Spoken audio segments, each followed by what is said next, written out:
Welcome back. اس بات کا امکان ہے کہ پی ٹی آئی کے ساتھ کوئی وہ میننگ فل مذاکرات کے لیے آمادہ ہو جائیں. ان کی پارٹی میں کچھ لوگ ایسے آپ سمجھتے ہیں یا ہوں گے جو کہہ رہے ہوں گے کہ ہمیں اس وقت اب تحریک انصاف کے ساتھ معاملات کو بہتر بنانے کی ضرورت ہے. کچھ تو ہوں گے. ظاہر سی بات ہے کوئی ایسا تو نہیں ہو سکتا کہ پولیٹیکل پارٹی رانا ثناء اللہ خواجہ صادر کی یہ پولیٹیکل لوگ اور یہ سمجھتے ہیں کہ یہ پولیٹکس میں آپ کسی کو پچھاڑ کے اور کسی کو تباہ برباد کر کے نہیں آگے چل سکتے. ایک سب کو آن بورڈ لانا ضروری ہے اور 3-3.5 سال ہو گئے ہیں کہ پی ٹی آئی کو دیوار سے لگایا ہوا ہے. اچھا، یہ بڑا پھر ایک امپورٹنٹ سوال ہے کہ کیا مسلم لیگ نون کی قیادت خود سے یہ فیصلہ کر سکتی ہے کہ پی ٹی آئی کے ساتھ میننگ فل مذاکرات کر لیے جائیں، الیکشن کی ڈیٹ آگے رکھ لی جائے، جلدی الیکشنز کروا دیے جائیں؟ کیونکہ جو ایک 9 مئی ایک جو تحریک انصاف کے اوپر ہے اس میں تو یہ کہا جاتا ہے دوسری طرف سے کہ سزائیں ملیں گی، سخت سزائیں ملیں گی. تو پھر ان کی جو اس وقت جو پوزیشن ہے مسلم لیگ نون کی وہ ہے ایسی کہ میننگ فل ڈائلاگ کی طرف جا سکے؟ یہ بڑا امپورٹنٹ کوشچن ہے. بالکل بھی ان کی پاس پوزیشن ہے، ان کی کوئی پوزیشن نہیں، وہ بالکل زیرو ہیں. پی ایم ایل این یہی تو جو میں کہا تھا نا، پریشان تو ضرور ہوئیں گے میاں نواز شریف، بیکاز ان کو پتہ ہے یہ پہلی دفعہ ہے. ایون اس ٹائم کے مقابلے میں جب وہ اپوزیشن میں تھے وہ ریلیونٹ تھے. اس وقت ان کی کوئی ریلیونس نہیں ہے. اگر وہ سجیسٹ بھی کرنا چاہیں گے تو ان کو اسٹیبلشمنٹ کی طرف سے ایک بالکل بھگا دیا جائے گا کہ جی آپ جو ہے آرام سے اسی طرح بیٹھیں اور آپ اسی نوکری پر ہی کام کرتے رہیں. آپ کی کوئی حیثیت نہیں ہے، آپ تو خود ہارے ہوئے ہیں NA 130 سے. تو آپ کیا ریکمنڈیشن کر رہے ہیں کہ جی میننگ فل ڈائلاگ ہو؟ تو بالکل پی ایم ایل این کو اس سچویشن میں لا کے پھنسا دیا ہے جہاں اسٹیبلشمنٹ کی نظروں میں، اور ان کو پتہ ہے اسٹیبلشمنٹ کو اس چیز کا، یہ 17 سیٹوں والی جماعت ہے اور 17 سیٹوں کے ساتھ انہوں نے ان کو 2/3 دلوا دیا. ان کے پاس کوئی پاور نہیں ہے، کوئی حیثیت نہیں ہے. اور this is the sad and depressing part of Pakistan. میں کہتا ہوں کہ پاکستان مسلم لیگ نواز ایک بڑی جماعت جدوجہد بھی کرتی رہی اور اب آ کے ایک پاور لینے کے لیے اتنا زیادہ اپنی سیاست کو تباہ کر دیا ہے کہ جہاں سے اٹھنا مشکل ہے. اور پلس ان کے پاس چوائس کوئی نہیں. ہاں، اگر اتنی ہمت ہو کہ وہ کہیں کہ جی اسٹیبلشمنٹ کو کہ جی اگر آپ ہماری بات نہیں مانتے ہیں تو پھر ہم بھی ووٹ کو عزت دو کا نعرہ لگائیں گے اور اپوزیشن میں بیٹھنے کے لیے تیار ہو جائیں، اتنی ہمت تو شہباز شریف میں تو بالکل بھی نہیں ہے. اور 95% نہ مریم نواز میں 95% جو پی ایم ایل این کے جو اس وقت کابینہ میں بیٹھے ہیں، پارلیمنٹ میں بیٹھے ہیں، بڑے بڑے عہدوں پر بیٹھے ہیں، وہ ان کے لیے پاکستان کی سوسائٹی کا آپ کو پتہ ہے. اور خاص طور پر میں کہنا نہیں چاہتا کہ ظاہر ہے اٹ از پنجاب ڈومینیٹڈ ہے، پنجاب کا ایک اپنا کلچر ہے کہ جس میں کہتے ہیں کہ ابھی وہ عزت اس چیز کو سمجھتے ہیں کہ جھنڈے والی گاڑی ہوگی، سب آگے پیچھے ہوں گے، باہر جاتے ہیں بڑے بڑے وہ آپ کے پیلیسز میں جاتے ہیں، وہاں ملتے ہیں. ہر پاکستان میں آپ کو پتہ ہے لوگ کس طرح سے آگے پیچھے، پھر کرپشن کرنے کا اتنا حسین موقع کبھی بھی نہیں تھا جتنا اس وقت ہے، چاہے پیپلز پارٹی ہو چاہے پی ایم ایل این ہو. ابھی آپ نے دیکھا شوگر سکینڈل ہوا، ویٹ سکینڈل ہوا، کوئی کچھ نہیں پکڑنے والا، بیکاز ان کو بھی پتا کہ اسٹیبلشمنٹ بھی افورڈ نہیں کر سکتی اس سسٹم کو ویکن کرنے کے لیے. تو جو مرضی ہے، ابھی 300 بلین کا آڈیٹر جنرل آف پاکستان نے کہا ہے شوگر مل اونرز، آپ کو پتا ہے اس میں کون کون شامل ہے. ویٹ سکینڈل ہوا، اس میں آڈیٹر جنرل کی رپورٹ آ گئی اور آگے تحقیقات کا کہا گیا کہ ایکشن لیا جائے. پرائم منسٹر نے ایکشن نہیں لیا. 300 بلین کا پاکستان کے غریب عوام کو جھٹکا دیا گیا. 300 وہ لے لیں ویٹ، 300 شوگر لے لیں.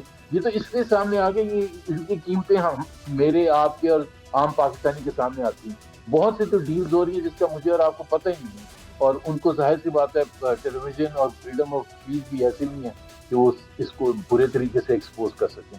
اچھا، پھر اس ساری صورتحال میں اب پی ٹی آئی کے پاس پھر کیا راستہ رہ جاتا ہے زبیر صاحب؟ یہ جو پولیٹیکل گورنمنٹ ہے اس کے پاس اختیار نہیں ہے بات کرنے کا، اور عمران خان صاحب جو ہیں وہ ان کا جو سٹانس ہے اس پر جو طاقتور لوگ ہیں پاکستان کے وہ بات سننے کے لیے تیار نہیں ہیں. تو وے فارورڈ کیا ہے پھر؟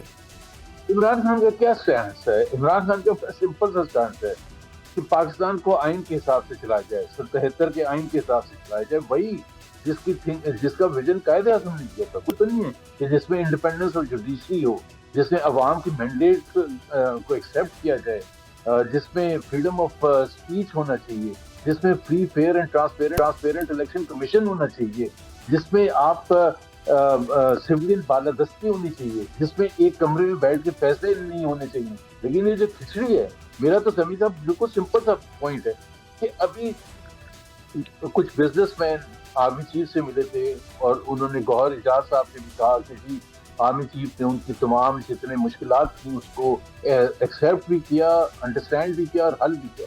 اب اگر آرمی چیف نے یہ کیا، چلے اچھی بات ہے کہ بزنس مین سیٹسفائی ہیں، تو پھر یہ کابینہ کیا کر رہی ہے، شہباز شریف کیا کر رہے ہیں، پارلیمنٹ کیا کر رہی ہے، اس کا مطلب سسٹم ہیز فالن.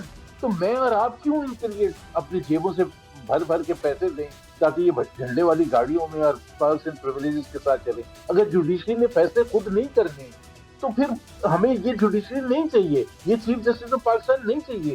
ہمیں وہ چاہیے جو خود اپنی مرضی سے قانون کے حساب سے فیصلے کر سکے. اب ڈر کے خوف سے آج کو جسٹس منیر کو، ثاقب نثار کو، وہ سارے افتخار چودھری کو اور ارشاد حسن خان کو کوئی یاد کرتا ہے، اور یاد کرتے تو صرف خراب پوائنٹ آف ویو سے یاد کرتے ہیں کہ انہوں نے پاکستان میں کتنی تباہی مچائی تھی. جسٹس انوار الحق اور وہ دوسرے ججز کتنے آ چکے ہیں، لیکن جسٹس کورنیلس کو سب اچھی نظر سے، اور دوسرے جو ججز آئے ہیں دوراب پٹیل صاحب، ان کو اچھی نظر سے دیکھتے ہیں. تو ہسٹری میں جا کے تھوڑا سا تو خیال کرنا چاہیے کہ ہم نے اتنا کچھ کھویا. اور سب سے بڑی بات صاحب یہ پاکستان کے عوام کو یہ اس سسٹم سے 3.5 سال میں کوئی فائدہ ہوا ہے معیشت کے حوالے سے. ان کے لیے ایک آسانیاں پیدا ہوئی، یا تو یہ نہ کہ دیکھیں جی ہم نے اتنا ڈیلیور کر دیا، عوام اتنے خوش ہیں. ٹھیک ہے، بالکل آپ درست کہہ رہے ہیں، آپ نے بڑی اچھی بات کہی. لیکن حقیقت جو ہے وہ تو یہ ہے کہ کامران ٹسوری صاحب جو سندھ کے گورنر ہیں، وہ پبلکلی یہ کہتے ہیں کہ اچھا ووٹ جس کو مرضی دینا ہے آپ دیں، پہلے بھی آپ نے دیے تھے ووٹ، پھر نکلا کیا؟ جب اس طرح سے بتایا جائے کہ ووٹ کاؤنٹ ہونا ہی نہیں ہے، ووٹ آپ جو مرضی دیں نتیجہ تو وہی ہوگا جو ہم چاہیں گے، تو پھر جو ڈیموکریسی ہے اس پر تو پاکستان کے لوگوں کا تو کوئی کانفیڈنس نہیں ہے. اور پھر اگر آپ امریکہ کی اتنی اچھی گڈ بکس میں ہیں تو یہاں پر تو پھر آپ جو چاہے آپ کر لیں، یہ حکومت کو تو کوئی روکنے والا نہیں ہے. لیکن آپ جب امریکہ کی گڈ بکس میں ہوتے تو اس کا جو ایک سویلین سپریمیسی کا فال آؤٹ ہوتا ہے. جیسے جب جنرل مشرف صاحب نے 9/11 میں تمام پوائنٹس پر ایگری کیا تھا تو اس کے کچھ چند دنوں کے بعد جاوید ہاشمی اور دوسرے اپوزیشن لیڈرز کو پکڑ کے اندر بند کر دیا تھا.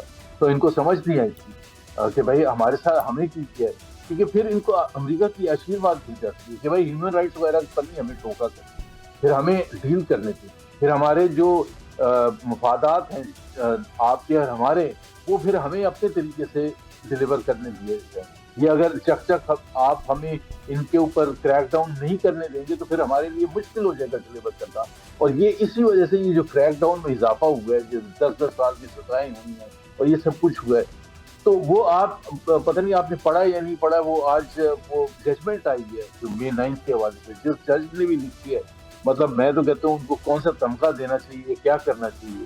وہ انہوں نے 2 پولیس مین کے حوالے سے اپنی جو رائے دی ہے کہ گوگل میں جا کے میں نے دیکھا کہ اسپائز کیسے کام کرتے ہیں. آپ مجھے بتائیں کہ آپ کہتے ہیں یہ ہسٹورک سزائیں ہیں، اس کو کوڈ کیا جائے گا، یہ قانون کا حصہ بن گئی ہیں. تو آپ مطلب مجھے تو افسوس ہوتا ہے کہ اور یہ کریک ڈاؤن بڑھے گا، یہ بھی میں آپ کو بتا دوں کریک ڈاؤن بڑھے گا.